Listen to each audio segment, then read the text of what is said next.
Ahora vamos a escuchar al doctor José Shimabukuro Morricone. Eh, el doctor Shimabukuro es médico ginecobstetra con estudio de pregrado y posgrado en la Universidad Nacional Mayor de San Marcos. Es magíster en Ciencias de la Investigación Epidemiológica en la Universidad Peruana Cayetano Heredia y es médico asistente del Servicio de Medicina Reproductiva del Instituto Nacional Materno-Perinatal. Esta mañana va a hablarnos de la paroscopía perdón, histeroscopía y su rol en la medicina reproductiva. Doctor José, muy buenos días, lo escuchamos. ¿Qué tal? Muy buenos días. Listo, muy buenos días con todos. Muchas gracias por la invitación. Estamos acá, pues, obviamente, para hacer el curso de la paroscopía, histeroscopía y su rol en la medicina reproductiva. ¿Ok? Bueno, empezamos. Empezamos primero con la histeroscopía. La histeroscopía, obviamente, es una de las herramientas más importantes que nosotros debemos utilizar, sobre todo en medicina reproductiva, y vamos a ver algunas cositas que hay que tener en presente. Obviamente ya la histeroscopía en la actualidad se considera el gold estándar para la valoración de la cavidad uterina y del canal cervical en cualquier momento o etapa de la vida de la mujer, es decir, tanto en mujeres en edad reproductiva como en la premenopausia y la posmenopausia, ¿no? ¿Cuáles son las indicaciones verdaderamente que tendríamos que tener con respecto a la histeroscopía con la infertilidad? Sospecha de pólipos, miomas, adherencias o anomalías mullerianas, tras fallo de implantación en técnica de reproducción asistida, valorando tanto a la morfología de la cavidad como su distensibilidad y el endometrio en sí, ¿no? Obviamente en fase secretora del ciclo antes de la fecundación in vitro, en caso que, por ejemplo, hayamos tenido una falla de implantación y podemos hacer una pequeña lesión endometrial que se llama scratching, para que obviamente en la siguiente transferencia con la estimulación nos vaya un poquito mejor, ¿no? Bueno, yo sé que algunas de las patologías que voy a hablar ahora las van a desarrollar con mucho más detenimiento en unas clases específicas, pero voy a tratar de hacer una, como se dice, una pincelada de toda la parte de histeroscopía y la paroscopía en infertilidad. Pólipo endometrial, sabemos muy bien que es una hiperplasia de las glándulas endometriales y del estroma alrededor de un núcleo vascular, formando una proyección desde la superficie endometrial, ¿no? Estos pólipos pueden ser sésiles o pediculados, únicos o múltiples, y pueden medir de milímetros hasta centímetros. ¿Ok? Obviamente, cuando uno hace una histeroscopía, se puede visualizar como una formación lisa, regular, cubierta con un endometrio similar al resto de la cavidad. Si vemos acá, básicamente, obviamente están los pólipos en sí. Esta es la visualización histeroscópica, obviamente. Esto ya está mucho más vascularizado y esta es una imagen clásica de una histerosonografía en la cual vemos pues, pólipos dos en anterior y uno en cara posterior. ¿Estamos? Obviamente cuando hacemos el tratamiento con histeroscopía, lo ideal es no utilizar mucho energía eléctrica o cauterio, porque obviamente la posibilidad de sinequias, la posibilidad de daño endometrial es mayor. Entre comillas, es mejor utilizar microtijeras y posteriormente, con una leve tracción, tirar del pólipo para poder sacarlo. Obviamente, cuando el pólipo es muy grande o hay un sangrado que a veces puede pasar, ya tendríamos que utilizar el cauterio. Obviamente sabemos que el pólipo interviene en la implantación embrionaria. La remoción de los pólipos endometriales definitivamente incrementa las tasas de embarazo espontáneo y al retirar los pólipos por histeroscopía aumenta el doble la posibilidad de embarazos en mujeres sometidas a una inseminación intrauterina, ¿no? Si acá vemos la polipectomía, estamos entrando con una tijera y obviamente posteriormente hacemos con una pequeña tracción del pólipo, ¿no? Acá son las imágenes que podemos ver en estereoscopía, en la cual están los pólipos bajo visualización directa. Acá ya también estamos traccionando levemente lo que se dice el pólipo en sí para poder retirarlo. Y obviamente eso. Con respecto a las sinequias vienen a ser adherencias intrauterinas, constituyen un entramado de tejido mucoso, conjuntivo, fibroso, de consistencia y extensión variables, que oblitera parcial o totalmente la cavidad endometrial, ¿no? El 26% de las mujeres a veces no tenemos un factor etiológico o una causa conocida. Obviamente el objetivo del tratamiento viene a ser recuperar el tamaño y la forma de la cavidad uterina, prevenir las recidivas, favorecer la reparación y regeneración del endometrio destruido y obviamente restaurar la función reproductiva. Eso básicamente sería la idea de tratamiento cuando uno hace una cinesia. Acá vemos algunas imágenes. Si ustedes ven acá, esta es una histerosono, acá se ve la sonda Foley con el catéter, perdón, y acá vemos la pequeña cinequia. Y estas son las imágenes ya por histeroscopía. Esta es una sinequia más o menos mediana. Estas son laxas y esta sí es una sinequia mucho, mucho más fuerte, ¿no? Cuando hacemos el tratamiento en sí de las sinequias, cuando las sinequias tienen muy larga evolución o tienen ya tratamientos anteriores, a veces los resultados pueden ser muy decepcionantes, ¿no? Siempre hay que hacer la histeroscopía en la primera fase del ciclo para poder visualizar bien la cavidad endometrial. Y si son sinequias laxas, lo que se hace generalmente es utilizar el mismo histeroscopio y obviamente hacer maniobra tanto abajo como arriba para poder vencer las sinequias en sí, ¿no? Si con esa maniobra no se puede hacer el tratamiento de las sinequias, obviamente ya tendríamos que cortarlas para poder destruirlas, o en caso de que sea demasiado densa, ya tendríamos que utilizar un recetoscopio, que hay una forma que no es en asa en forma de U, sino en forma de Y, que te permite manipular mejor las sinequias en sí, ¿no? Posteriormente, obviamente, el tratamiento hay que dar estrógenos por 21 días y se añada progestógenos en los últimos días, en los últimos 7 días. Se da tratamiento antibiótico a veces para prevenir la endometritis. En casos que las sinequias sean muy fuertes o muy duras o tienen antecedentes de histeroscopías previas por el mismo problema, se puede utilizar DIU, stents para mantenerla separada de la pared del útero, y también se puede utilizar ácido hialurónico para poder formar como una pequeña membrana que disminuye las tasas de adherencia, ¿no? Acá vemos en primer lugar una sinequia que cuando uno entra pues ve toda prácticamente la cavidad obliterada. Acá estamos haciendo las maniobras con el recetoscopio, perdón, con las pinzas para poder remover en sí las sinequias, y obviamente la idea final es obtener esta imagen que más o menos se puede visualizar ya la entrada de los ambos óseos. Porque esa es la idea, o sea, la idea es llegar, cuando estamos casi a nivel del óseo, poder visualizar casi la entrada de los dos óseos, que eso es básicamente lo que uno trata de buscar. Las malformaciones congénitas, también el doctor Kispel, que es especialista en esto, le va a hacer una clase magistral. Voy a adelantar algunas cosas. Se produce como consecuencia, obviamente, de fallos del desarrollo uterino, por agenesia y hipoplasia de los conductos de Müller, o defectos en la función lateral o vertical. Es decir, es difícil establecer una prevalencia, pero se estima que puede estar en 3 a 4%. Dentro de la que se diagnostica, la más frecuente es el tabique uterino, en un 35%, seguida de un útero bicorne, útero arcuato, útero unicorne, didelfo y alagenesia uterina, ¿no? Lo que aporta la histeroscopía en el diagnóstico es que, junto con la ecografía 3D y la resonancia, permite evaluar obviamente la anatomía vaginal, el canal cervical, la cavidad uterina en sí y los óseos tubales, ¿no? Como decía, obviamente las malformaciones müllerianas son un grupo variado de malformaciones congénicas. El 50%, o sea, la gran mayoría de ellas pueden ser inclusive asintomáticas, una incidencia de 4 a 3.3% de la población general y hasta 3.5% de mujeres infértiles. Las causas de infertilidad no eran las malformaciones müllerianas muchas veces, porque y en el 80% de las pacientes con infertilidad es debido a otro factor. Muchas de las veces es la edad de la mujer, ¿no? Y obviamente hay que considerar sí malformaciones müllerianas cuando pues tenemos falla de implantación, abortos a repetición, etcétera, ¿no? Este es el cuadro obviamente de la Sociedad Americana de Fertilidad, que también lo van a ver con más detenimiento en la clase de malformaciones müllerianas.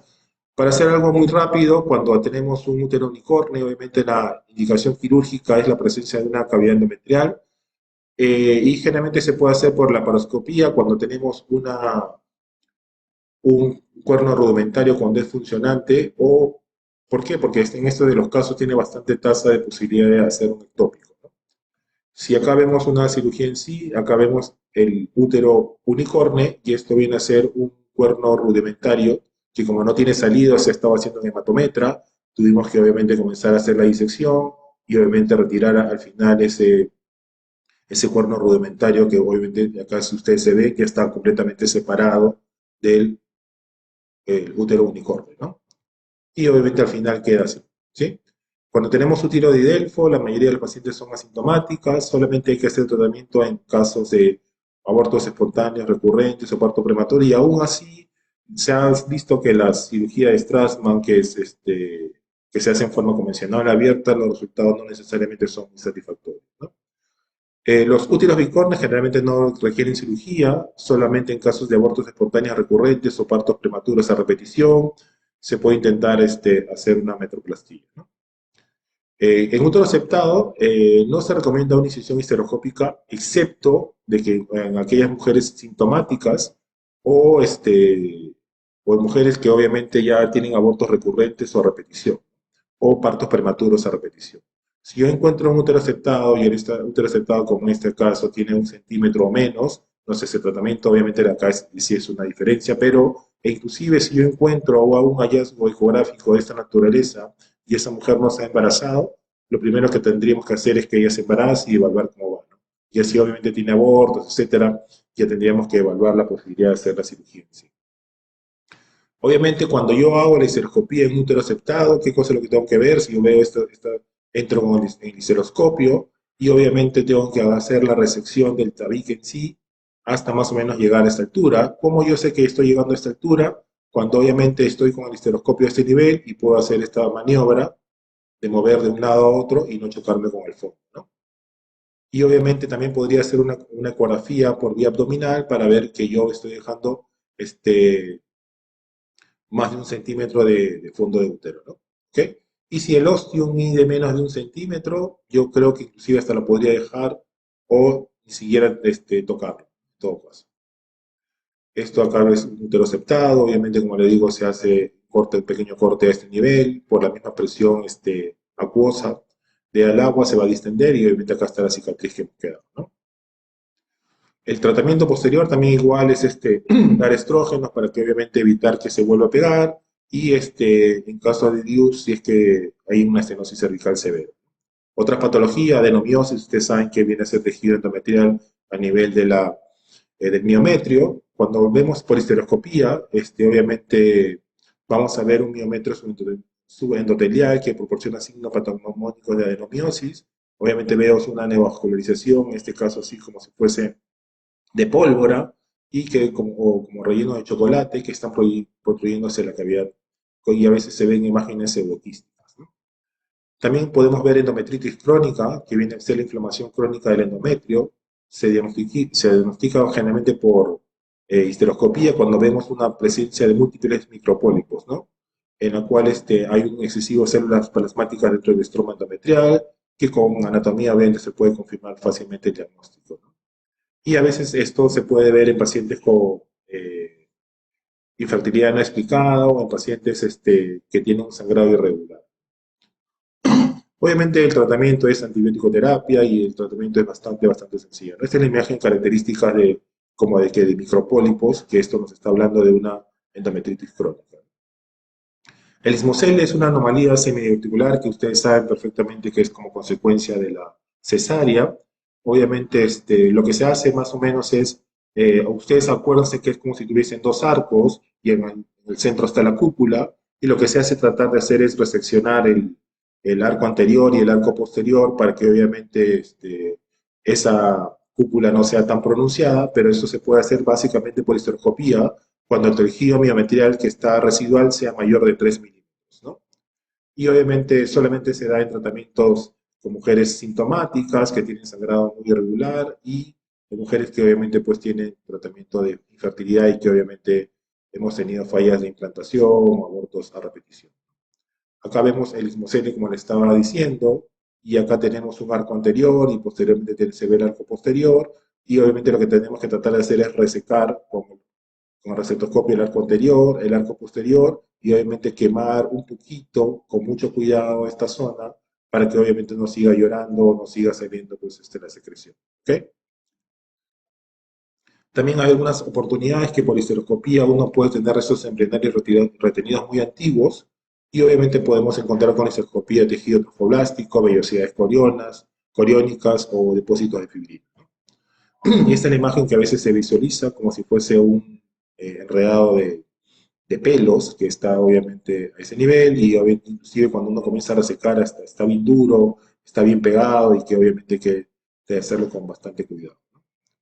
También hay el famoso útero dismórfico, que es el útero en T o útero infantil, que generalmente está como secuela de dietilestilbestrol, pero inclusive en algunas mujeres también lo presentan, que obviamente ya no se da este tipo de medicación. Y obviamente lo que tenemos que hacer en estas condiciones, si vemos la imagen, esta es la imagen de una histerosalpingografía, esto es más o menos lo que se ve, y uno cuando entra con una histeroscopía obviamente pues ve un tubo básicamente y no puede ver los óseos. Lo que tenemos que hacer es con el recetoscopio o una tijera, si la que es de buena calidad, hacer un corte en las paredes laterales de la cavidad para poder visualizar mejor desde el OSI las dos entradas de los óseos. También podemos ver a veces micropólipos subáricos, que son pequeñas lesiones polipoideas situadas en los ostios y no necesariamente obstruyen la cavidad de la luz tubárica en su totalidad, ¿no? También a veces podemos tener el problema en fracasos de la implantación, que bueno, que esto ya es un poco de alta complejidad, pero podemos ver en estos pacientes. Ustedes saben que el endometrio ejerce mecanismos de regulación sistémica, endocrinos y local paraclínicos autocrinos, que son imprescindibles en el proceso de implantación embrionaria, ¿no? Obviamente este proceso tiene lugar en el tercio medio y superior de la pared posterior del útero, en lo que en el momento denominado ventana de implantación. Se produce una compleja interacción paraclínica entre el blastocisto y el desarrollo y la región endometrial determinada, ¿no? Los fracasos de la implantación a veces puede ser que en caso de endometritis crónica, y lo característico, como le dije antes, que se visualizan famosos micropólipos y obviamente también podemos ver endometrios delgados y esto nos da mal resultado de fit. En algunas oportunidades se recomienda hacer el scratching o lesión endometrial en el ciclo anterior en fase secretora para que en el siguiente ciclo mejore las posibilidades de transferencia embrionaria. También hacer un pequeño repaso de esteroscopía en oficina. Obviamente sabemos que existen nuevos instrumentos histeroscópicos que nos dan mayor seguridad, rapidez, facilidad, eficiencia en los procedimientos, así como le va a dar una mayor comodidad y satisfacción a las pacientes, ¿no? Permitiendo realizar cada vez un mayor número de procedimientos en una consulta ambulatoria, ¿sí?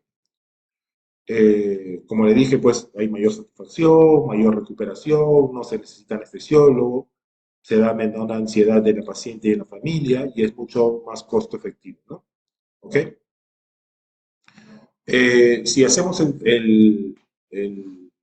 ¿cuándo podemos hacer la cisteroscopía de oficina? Básicamente es en una hemorragia uterina anormal incierta, podemos evaluar la cavidad y poder tomar biopsias, en caso de pólipos endometriales, en caso de miomas mucosos, en caso de anomalías mullerianas que ya hemos más o menos revisado, sobre todo septos uterinos pequeños, porque obviamente si son muy grandes o es algo mucho más severo, pues obviamente en una oficina no lo vamos a poder porque básicamente vamos a necesitar anestesia.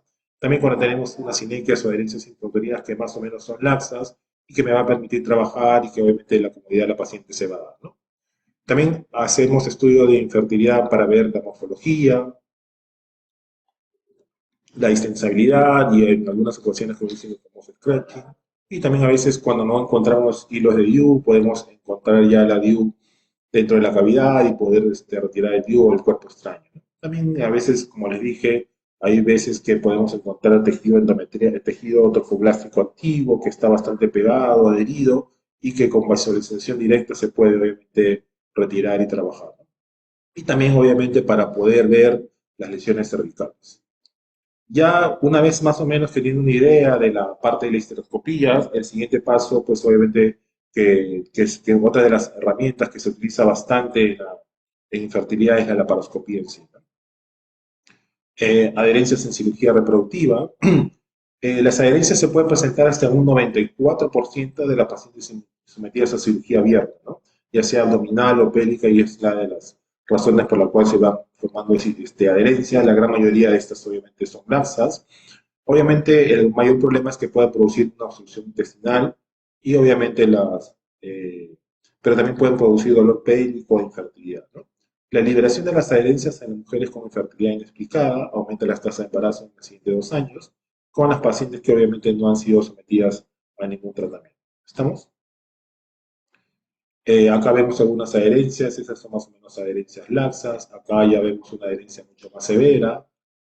Y acá también vemos el útero pegado a la parte posterior de la pelvis, con adherencias laxas que se van liberando. Y acá vemos ya obviamente intestino con epiplo que está pegado a ovario y a cuerpo uterino, que hay que liberarlo con bastante cuidado, ¿no? Teniendo en cuenta muchas veces, obviamente, de no lesionar intestino y obviamente de tener una adecuada hemostasia para que no vuelvan a aparecer nuevas adherencias. También podemos utilizar celulosa para obviamente poder hacer la separación cuando el tejido es cruento y sobre todo cuando hemos manipulado mucho la serosa. Y ustedes saben que cuando hay mucho manipuleo de la serosa peritoneal, la posibilidad posterior de hacer adherencia es mucho mayor, ¿no?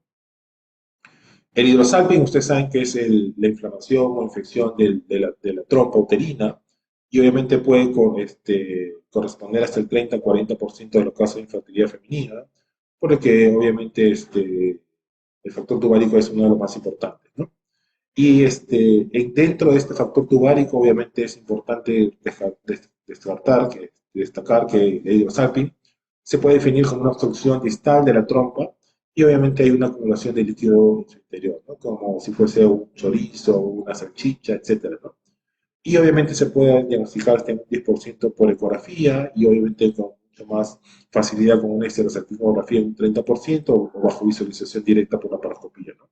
Ustedes saben perfectamente que la causa puede ser infecciosa, clamidia, trachomatis a la cabeza, o también ser consecuencia de adherencia, en este caso por endometriosis o cirugías previas. En los ciclos de FIP se asocia una reducción del 50% en las tasas de embarazos, obviamente a un descenso sobre todo a las tasas de implantación y a un aumento de las posibilidades de abortos precoces y embarazos ectópicos, ¿no? Varias teorías explican eso. Una de las posibilidades mayores es que tiene un efecto embriotóxico directo. Obviamente, el efecto tóxico también altera la receptividad endometrial, altera la secreción y expresión de ciertas sustancias, como interleuquinas, citoquinas, integrinas, y también porque tienen a veces un efecto meramente mecánico, ¿no? Y también pueden aumentar el peristaltismo endometrial y con eso obviamente va a dar mayor posibilidad de aborto. ¿Okay? Con respecto al tratamiento en sí, obviamente lo que se trata de hacer es hacer una salpingectomía en primer lugar, con la finalidad de que obviamente no regrese ese tejido, ese líquido que está a nivel de la trompa, a nivel de la cavidad endometrial, que son tóxicos, y básicamente el tratamiento es quirúrgico. Sin embargo, en algunas oportunidades, cuando el síndrome adherencial es muy severo, a veces es recomendable no ya intentar sacar toda la trompa, sino simplemente hacer una cleisis para que no haya ese regreso del líquido a la cavidad endometrial, que básicamente es lo que estamos buscando, ¿no? En una revisión con Kane siempre dicen que es mejor empezar o hacer una salpingectomía antes de empezar las terapias de reproducción asistida. Y obviamente, como le dije antes, a lo mejor solamente se puede hacer un bloqueo del inicio de la trompa cuando obviamente tenemos un síndrome de adherencia severo, ¿no? Para que obviamente pues no tengamos mayores complicaciones posterior con la cirugía en sí. Acá vemos una trompa en forma salchicha bastante grande. Lo primero que hay que hacer es liberar las adherencias. Vamos agarrando a hacer hemostasia, separando bastante con cuidado la trompa del ovario, con mucho cuidado para tratar de con el monopolar o que el cauterio a una intensidad baja, 30 por ejemplo, para obviamente dañar lo máximo posible, lo menos posible el ovario. Vamos ahí disecando y separando la trompa con el hidrosalpings. Podemos poner algunos puntos a nivel de la base y obviamente seguimos disecando. Y al final, en la parte proximal, hacemos una quemadura más o menos dejando un cachito, como se dice, de 1 centímetro. No nos pegamos mucho al cuerno en sí porque después comienza a sangrar y posteriormente se saca en sí. La endometriosis es otra de las cosas que es bastante importante en fertilidad. Obviamente sabemos que es una presencia de glándulas y estroma endometrial localizadas en tejido ectópico. Está presente en hasta un 30% de las mujeres infértiles. Obviamente en mujeres jóvenes con endometriosis leves, moderada o grave, la cirugía mejora las tasas de embarazo espontáneo y los tratamientos con análogos durante los 3 a 6 meses previos a la terapia mejoran las tasas de embarazo clínico. Hasta un 45% de los pacientes con endometriosis pueden presentar endometriomas. Los endometriomas sí a veces pueden ser un marcador de endometriosis profunda, por lo que se debe explorar siempre para no obviamente infradiagnosticar a estos pacientes. Antes y después de la cirugía se recomienda medir la reserva ovárica para poder tener una idea de cómo está, ¿no? Ahora, sin embargo, no hay una suficiente evidencia que sustente que antes de empezar terapia de reproducción asistida, tenemos que hacer sí o sí una quistectomía de un endometrioma para poder empezar. Inclusive ahora se recomienda que uno aspire tratando de evitar o tocar los endometriomas y dejarlos ahí para un tratamiento posterior en todo caso, ¿no? No sé, como le dije, no se ha demostrado que la cirugía previa a la terapia reproductiva, la terapia de reproducción asistida, mejore los resultados reproductivos. Y obviamente el tratamiento básicamente sería en caso de que tenga un dolor muy, muy severo para poder aliviar eso y mejorar la calidad de vida. Obviamente, por más que tengamos algunas imágenes en las cuales nos diga que hay endometrioma, pero si no hay pues ninguna manifestación clínica, no debería estar indicada la cirugía. ¿Sí? Obviamente la vía de elección ustedes saben perfectamente que es la laparoscopía, considera como una cirugía de alta complejidad y lo ideal es tener un manejo quirúrgico integral con otras especialidades para evitar complicaciones. ¿No? Lo ideal es tratar de sacar todas las lesiones posibles, pero obviamente a veces lamentablemente eso nos puede conllevar a una radicalización de la cirugía. Acá tenemos un pequeño endometrioma que hacemos una incisión y obviamente vamos descapsulando poco a poco. Si vemos acá, y obviamente una vez que hemos descapsulado, lo colocamos dentro de una bolsa y obviamente eso es lo que más o menos queda al final de la cirugía. Igual las técnicas que hay que hacer siempre es de tracción y contracción, tratando de obviamente de utilizar el cauterio al mínimo. Acá igual hacemos una pequeña incisión a nivel de la cápsula del ovario en sí para poder encontrar la pseudocápsula y poder ya estar en el plano de clivaje, ¿no? Que estamos ahí. También obviamente pueden haber muchos implantes endometriales, de endometriosis, perdón, y obviamente hay que tratar de quemarlos. Siempre hay que tener muy en cuenta la anatomía para poder saber que, por ejemplo, abajo no esté el uréter o no esté algo pegado como el colon, etcétera, que pueda, pues, mañana más tarde producirnos bastante complicaciones, ¿no? Esos son los implantes en pólvora o implantes de todos los colores que puedan aparecer como endometriosis. También existe la paroscopía para preservar la fertilidad. Obviamente, en caso de cánceres, como muchas mujeres van a tener radiación, como en caso de linfoma, cervix e intestino, lo que tenemos que hacer es una apexia de los ovarios a regiones alejadas de la cavidad pélvica, como los paretocólicos o detrás del útero. Obviamente se debe realizar en mujeres menores de 40 años sin evidencia de metástasis, y la eficacia de la cirugía se puede medir con pruebas hormonales posteriores, obviamente, o también con el hecho de hacer conteo folicular, que es un poco difícil a veces de localizar bien los ovarios porque ya están en un lugar que está diferente. ¿No? Eh, Se debería realizar idealmente por la laparoscopía. A veces cuando se acompaña la trompa se han visto casos que pueden darse embarazos espontáneos y obviamente en mujeres que han tenido cáncer del cervix, por ejemplo, se puede lograr la función ovárica hasta un 83% de ellas. ¿No? En este caso, la transposición de los ovarios se ha tenido resultados alentadores, 16 embarazos en 12 mujeres en un grupo de 37 mujeres que presentaron adenocarcinoma de células claras de la vagina, digerminoma y sarcoma, obviamente pudieron conseguir embarazo. Como le dije, lo que primero hay que hacer es liberar las adherencias, abrir bien el ligamento ancho para poder tener mayor facilidad de maniobra del ovario, despegar completamente del ligamento ancho, jalarlo con la trompa en la medida de lo posible y obviamente pexiarlo a nivel de parietocólicos con Vicryl para que obviamente esté fijado ahí y no esté dentro de la cavidad o no caiga de nuevo a la cavidad. ¿No? También la otra posibilidad es hacer criopreservación del tejido ovárico para su posterior trasplante, estimulación o obtención de ovocitos en pacientes con procesos oncológicos, enfermedades autoinmunes y también a veces se han reportado ya más de 100 embarazos con este procedimiento. ¿No? Lo que hacemos es hacer una incisión a nivel del ovario para poder tener tejido más o menos en buena cantidad y ese es el resultado final que tenemos. ¿No?